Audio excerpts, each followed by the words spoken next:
नासिर टंडोलायर में आपखा ॼाणायल नौजवान जे क़तल जो इंकशाफ थियो आहे। पुलिस नौजवान जी घरवारी खे गिरफ़्तार करे वरितो आहे।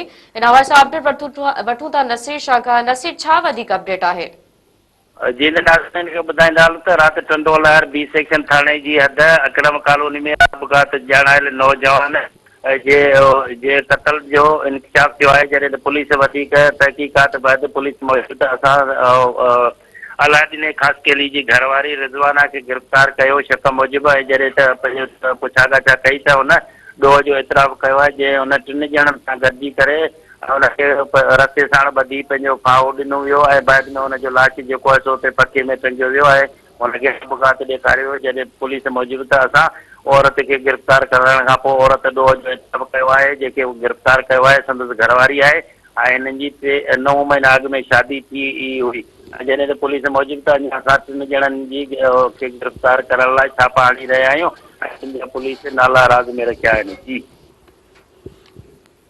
नसीर अमान जी महिरबानी।